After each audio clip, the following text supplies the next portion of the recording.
adorer à travers l'homme, son intermédiaire.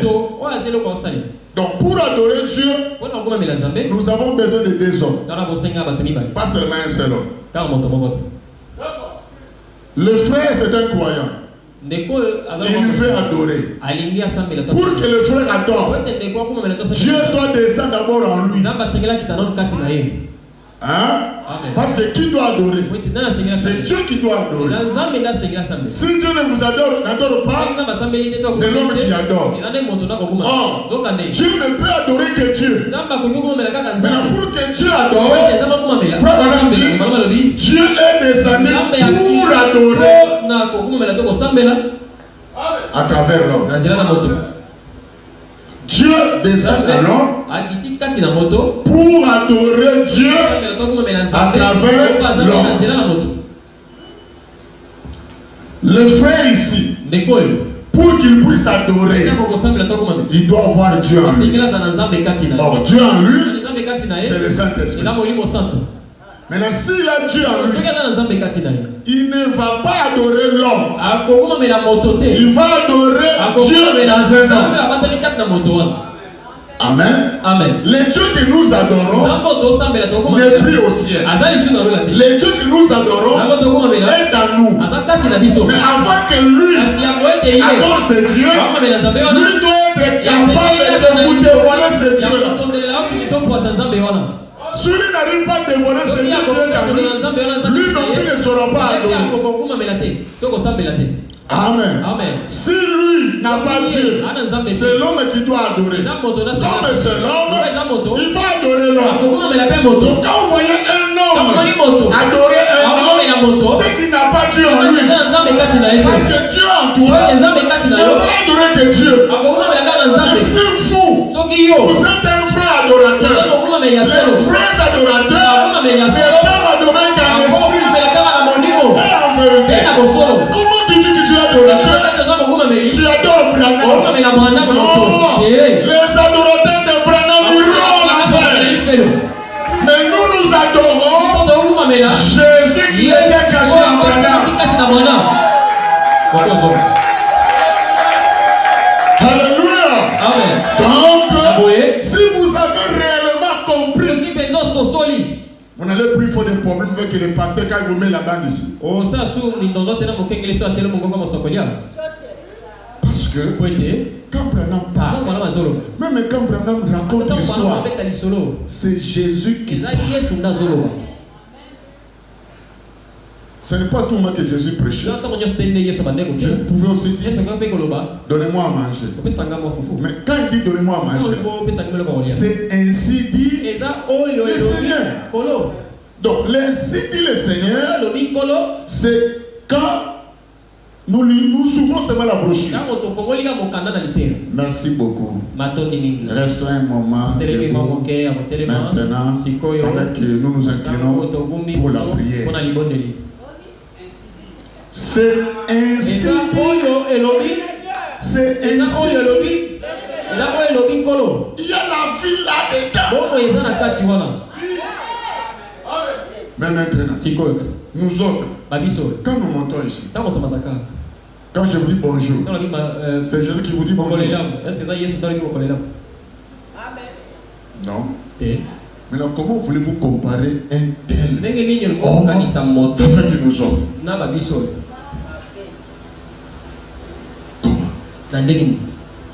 Quand vous mettez la balle d'un bout dans l'autre, même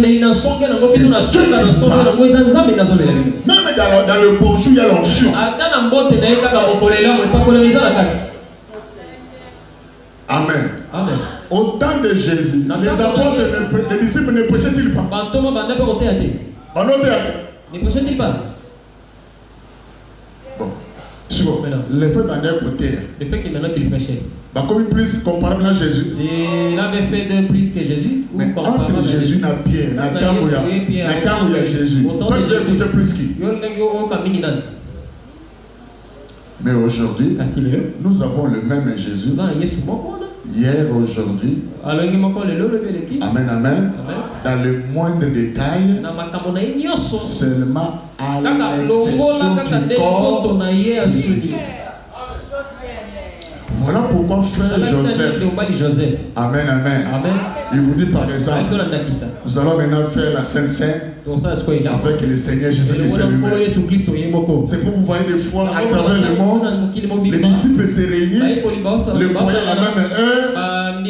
Joseph Banam dit, le Seigneur lui-même va venir faire le souper avec nous. Frère, ne jouez pas avec ça. Frère, quand on met la part, c'est Jésus-Christ lui-même. Amen, amen. Vous savez, le pasteur lui a eu l'occasion d'aller au Banana. Qu'est-ce qui se passe là-bas? Quand Joseph Banam prépare les coups de barre, c'est comme si Banam a la manière dont on invite Banam à la chaîne, c'est comme s'il est là. Il dit mon plus grand honneur, c'est de préparer la chaîne pour le prophète. Frère, ça c'est la voie parfaite. Que nous apporte l'onction parfaite. Il n'y a personne qui va vous donner la foi de la revenant. Quel est le présent cas? C'est la foi de William qui vous donne la foi de la revenant. Si le passé ne fait que parler le même ici beaucoup, vous n'aurez pas la foi de la revenant. Laissez-vous mettre beaucoup Branham pour que vous ayez la foi de la revenant. Quel est son péché? Est-ce qu'il n'a pas de ministère? Il a des ministères. Mais son ministère, Jean Bonhomme me dit, un frère faisait 4. C'est celui qui amène les gens à Christ. Mais Christ, c'est la parole loin de votre temps. Je viens de Christ à son époque. Isaïe était Christ à son temps. Mais Christ à notre temps, c'est William Branham. Amener les gens à Christ, c'est amener les gens à William Branham. Ce n'est pas amener les gens à nous. Vous allez répliquer votre esprit à vous. Une telle personne, vous les combattez, vous les critiquez, vous les poussez à abandonner le ministère. Vous vous asseyez quelque part. Si Dieu vous donne un bon pasteur, au lieu de les respecter, de les soutenir, vous commencez à les menacer, Dieu va vous ôter cette chandelier et va l'amener ailleurs. C'est pas même qu'il est dit. Parce qu'un juste, quand il est reçu en qualité de juste, pour recevoir la récompense du juste, la Bible ne parle pas seulement du prophète. La Bible ne parle d'abord du juste. Celui qui reçoit un prophète recevra la récompense du prophète. Et la Bible continue. Celui qui reçoit aussi un juste en qualité de juste. Maintenant, qui est le juste? Qui est le prophète? Frère, vous menacez votre pasteur, vous menacez vous-même, vous détruisez vous-même. Vous devez protéger celui-là. Amen, amen. Amen. Amen. Je risque de terminer sans lire ce que je voulais dire. Oh là là. Attends. C'est là.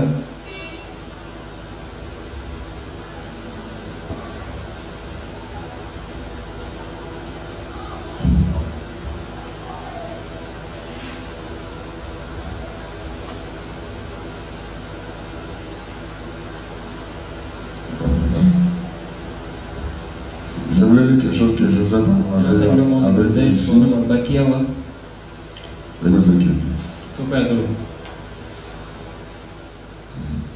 Si Dieu prévoyait d'en finir avec les gens dans notre jour, qui prendraient position comme Moïse pour les peuples, où pourrions-nous trouver une personne qui prendrait position ou qui pourrait prendre position que Dieu accepterait comme il a fait pour Moïse? Il n'y a la vie que d'un seul homme sur la terre qui compte tellement pour Dieu qu'elle réussisse à arrêter sa colère. Son puissant septième Pourquoi? Parce que la vie de cet homme-là, ce n'était plus sa vie. C'était le Seigneur Jésus-Christ. Quand vous écoutez cette voix, vous écoutez le Seigneur lui-même.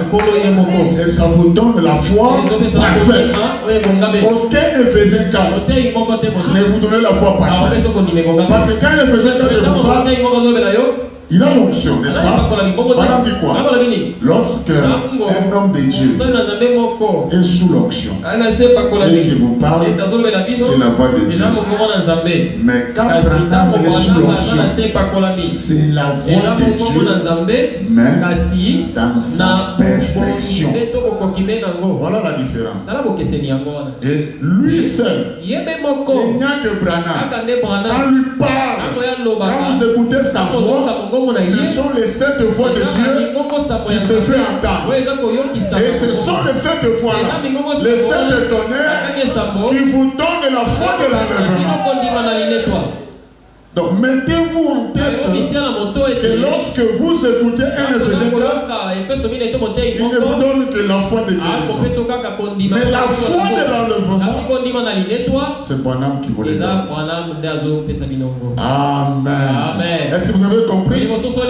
Donc, préparez-vous à chaque fois qu'il y a la voix ici.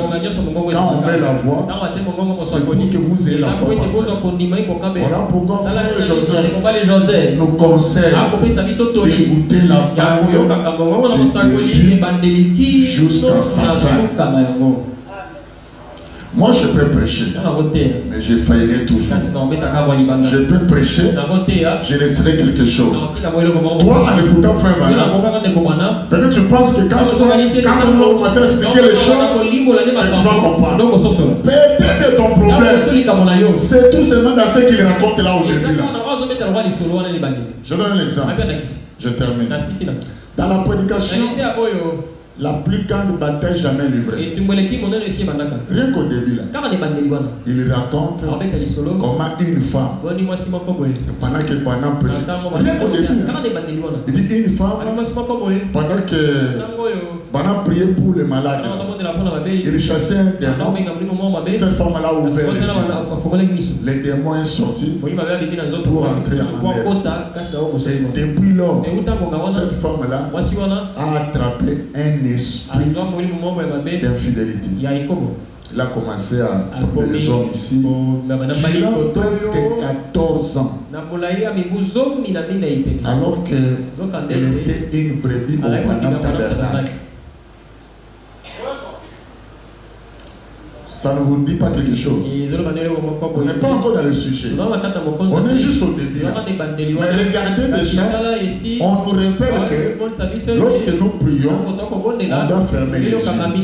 Quand vous ouvrez les yeux, vous venez béni, vous rentrez maudit. Vous venez avec le Saint-Esprit, vous rentrez rempli de démons. Et cette femme-là, au Branham Tabernacle, son mari continue toujours à l'aimer, malgré son adultère, malgré ce qu'il faisait. Ah, c'est compliqué. On n'a pas vu là où le pasteur a dit, bon, livrez le Satan. Mais si c'est ce que toi, je ne comprends pas dans cette église. Non, ne fait que changer de mari. Tout ça. Mais le pasteur, il laisse comme ça. Laissez les commérages. Le pasteur, il a la conduite. Il sait comment et quand faire quelque chose. Et ce qui m'a étonné, après 14 ans, où était le Saint-Esprit dans William Branham pour discerner que cette sœur-là, il suit l'église, il a l'esprit d'adultère, il a quitté son mari. Mais son mari, malgré ça, continue à l'aimer. C'est compliqué. Et un jour, frère Branham a discerné cet esprit. On a prié pour ça. La femme femme est réveillée. Ça ne vous édifie pas. C'est pour dire que dans ma source, certains péchés ici que nous commettons, on a besoin de phase. Tout n'est pas résolu avec les Écritures. Alléluia. Alors tout est résolu pas seulement par les Écritures. Il y a aussi la conduite du pasteur. Il y a aussi la conduite des maisons des dons. Mais vous recevez ça. Rien qu'au début de la prédication, ça vous pousse à réfléchir. C'est une raison de Dieu. On est pressé à livrer les gens au diable. C'est pas tous les cas qu'on livre au diable. Et ceux qui étaient pauvres, et ceux qui craignent Dieu, subitement comme ça, ça sera changé. On doit soumettre ça aux maisons de dons. On doit prier pour ça. Et la prière est une solution. Mais vous les recevez comment si vous ne le mettez pas là-bas? Que le Seigneur vous bénisse.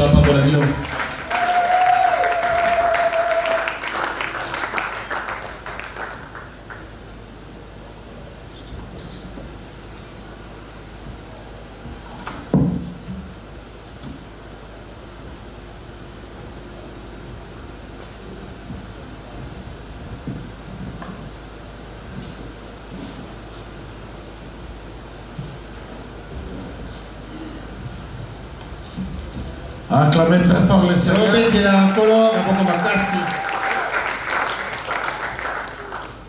Acclamez.